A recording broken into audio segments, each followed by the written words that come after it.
Buenos días, hoy voy a estar presentando la contribución del desembarco en Normandía en la victoria aliada durante la Segunda Guerra Mundial en 1994.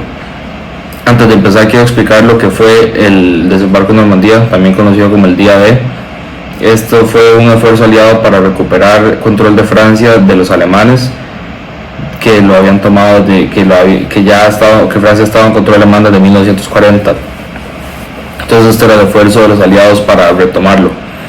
Esto fue un esfuerzo, el plan era un ataque simultáneo naval y aéreo, sorpresa hacia los alemanes, pero los alemanes por inteligencia se enteraron y descifraron que iba a haber un ataque en esa misma zona, en esas mismas playas, y más bien estaban muy bien preparados y los aliados fueron los que estaban sorprendidos. Entonces vamos a empezar. Primero que todo, mi postura. Yo opino que el desembarco en Normandía fue un hecho decisivo en la Segunda Guerra Mundial porque permitió cambiar el rumbo del conflicto a favor de los aliados. Eso es un tema muy importante por su impacto histórico y la compleja planificación militar que requirió. Mi primera idea explicativa va a ser la apertura de un segundo frente, que esto era la meta de los aliados con todo este ataque. La necesidad estratégica de un segundo frente. Alemania a este punto estaba luchando solo contra la Unión Soviética en el este, mientras que en el oeste no estaba peleando contra nadie. O sea, en el oeste ya habían tomado Francia y al norte de Francia estaba Inglaterra, pero realísticamente nunca iban a tentar una invasión a Inglaterra, ya que como es una isla separada, cruzar el océano sin que todo el país de Inglaterra los atacara estaba muy difícil. Entonces, muy realísticamente a este punto Alemania solo estaba peleando contra los soviéticos, por lo menos a un nivel grande. Mientras, al mismo tiempo, por el otro lado, los soviéticos, de los tres aliados principales, eran los que más carga militar estaban tomando. Se nota en este mapa aquí como los soviéticos a la derecha tienen un frente muy grande que mantener, mientras Estados Unidos e Inglaterra en conjunto tienen tres puntos muy pequeños que controlar, y uno de ellos siendo Inglaterra misma, que durante toda la guerra Inglaterra siempre fue como la zona segura de los aliados. Y como mencioné antes, a este punto Francia seguía ocupado por Alemania y lo que querían hacer era liberarlos. ¿Cómo abrieron el segundo frente? Bueno, lo abrieron con el desembarco en Normandía, que es todo el punto de esta presentación, porque abrió un nuevo frente en el oeste. Esto fue una combinación de ataques aéreos, navales y terrestres para abrumar a los alemanes. Lo que querían hacer los aliados era atacar a los alemanes por todas las direcciones posibles para que se quedaran confundidos y tratar de agarrarlos desprevenidos y que se distrajeran o que no supieran cómo reaccionar y poder ganarles. Posterior a ganarles en las playas, hubo un avance rápido para entrar a Francia y para asegurar ciudades claves, calles claves, intersecciones claves adentro de Francia para conectar las playas y abrir una línea de suministros para los aliados. Y aparte, Alemania tuvo que dividir sus tropas y sus suministros en dos, ya que no solo iban a pelear contra los soviéticos a este punto, también iban a pelear contra los aliados.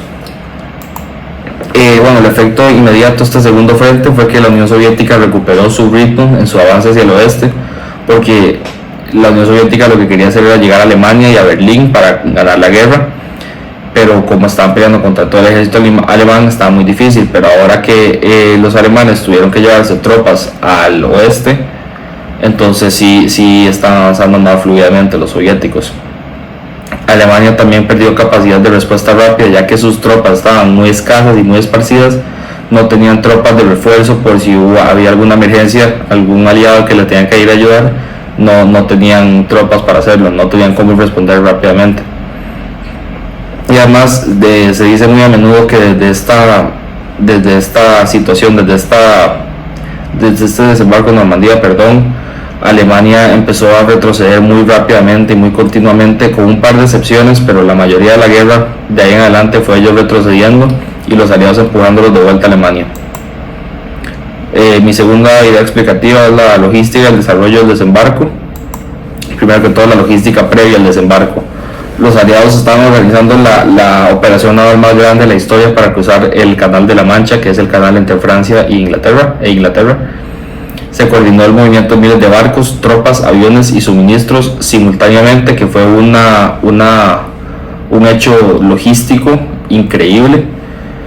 Y aparte, bueno, estos movimientos entre las tropas, los aviones y los barcos tenían un margen de error milimétrico, porque, como voy a decir ahorita, hubo bombardeo aéreo y naval para debilitar las fuerzas alemanas.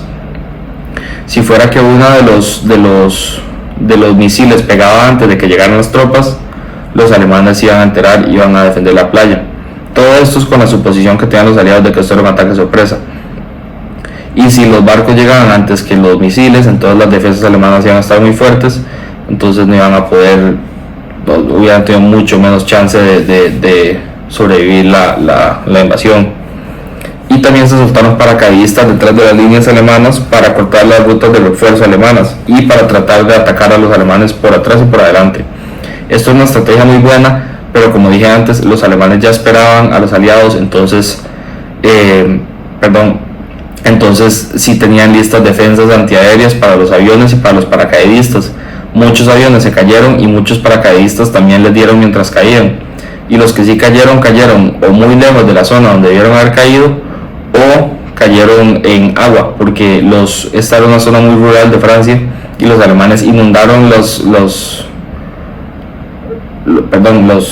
áreas de agricultura para que los paracaidistas cayeran y se ahogaran, porque se envolvían en su propio paracaídas.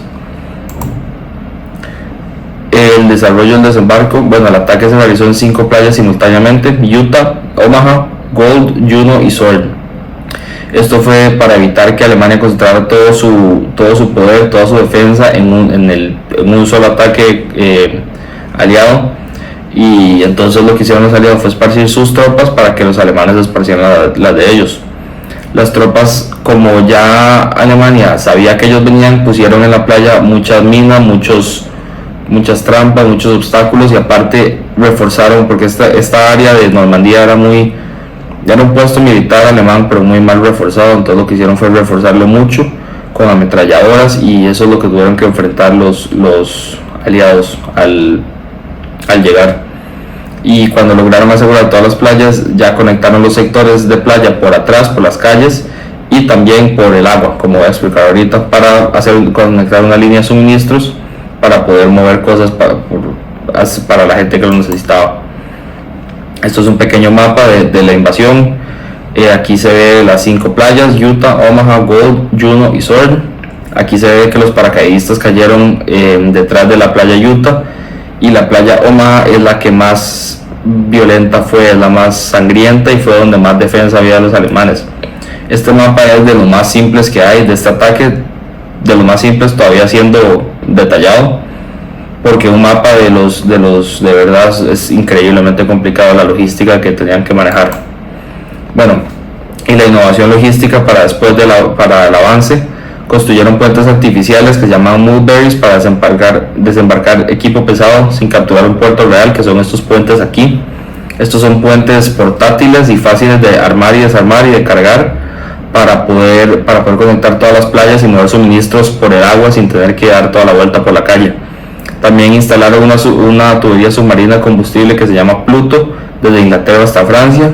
Todas estas innovaciones aseguraron que hubiera un flujo constante de suministros para los aliados en Francia, y aparte esto ayudó a que los aliados se pudieran abastecer más rápidamente que los alemanes, porque en una guerra los que le van mejor, los que tienen más para ayudar a sus soldados, y en este caso la línea de suministro de los aliados era mejor que la de los alemanes. Mi tercer punto: las consecuencias del impacto estratégico. El avance aliado después del día D, pues como dije, los aliados rompieron las líneas alemanas en Normandía y avanzaron hacia adentro de Francia, tomando calles y ciudades, liberando ciudades clave, porque todo esto llegó con el esfuerzo de liberar París, que lo lograron en agosto de 1944, que eso fue como un punto muy importante en la guerra, porque los aliados sentían... Francia había estado tomado por alemanes desde 1940, y liberar París finalmente fue como un sentido de confianza para ellos y un sentido de fe para la gente de Europa que era posible que los aliados ganaran la guerra. Y por otro lado fue un sentido, los alemanes perdieron mucha confianza en esta pérdida, porque ellos están total y completamente preparados para un ataque y aún así perdieron. El impacto estratégico al final, pues Alemania pasó lo que querían los aliados. Alemania quedó atrapada entre dos avances militares muy fuertes entre el este y el oeste. El ejército alemán sufrió un desgaste acelerado en recursos, personal y capacidad de producción militar, porque ya no podían hacer los materiales que necesitaban suficientemente rápido para esas dos guerras que estaban peleando. Y la presión en dos direcciones creó un colapso progresivo para el poder militar nazi, que eventualmente se notó que fue un daño irreversible para la rendición alemana, porque se rindieron menos de un año después. Y mucha gente se pregunta con todo el tema del día D, ¿qué hubiera pasado si o de no ser así? Y yo tengo 3 puntos clave. Si no se hubiera logrado abrir este segundo frente en el oeste, Alemania pudo haber concentrado todo su poder en la Unión Soviética sin preocuparse de Inglaterra y Estados Unidos, que hubiera sido un problema, porque sí a este punto el ejército alemán estaba muy fuerte y sí lo pudieron haber ganado a la Unión Soviética. La guerra se pudo haber prolongado mucho más y se pudo haber hecho mucho más sangrienta, ya que posiblemente los aliados hubieran hecho más esfuerzos de entrar a Europa, y eso puede haber resultado en más muertes y más intentos fallidos de entrar a Europa. Y Alemania pudo haber continuado su expansión y ganado la guerra. Si le ganaban a la Unión Soviética y el resto de los aliados no lograban entrar a Europa, la Alemania muy probablemente hubiera ganado la guerra. Finalmente, mi conclusión: yo creo que el día de hoy marcó un punto de inflexión muy decisivo en la Segunda Guerra Mundial. Esta apertura de un segundo frente debilitó mucho a Alemania y ayudó a que los aliados pudieran moverse más fluidamente en Francia y poder llegar a Alemania más rápidamente, cruzando por Europa. Y además, como dije varias veces en esta presentación, las consecuencias estratégicas aceleraron el colapso del poder nazi. La logística de suministros que tenían los aliados era impresionante y los nazis no pudieron competirles. Muchas gracias.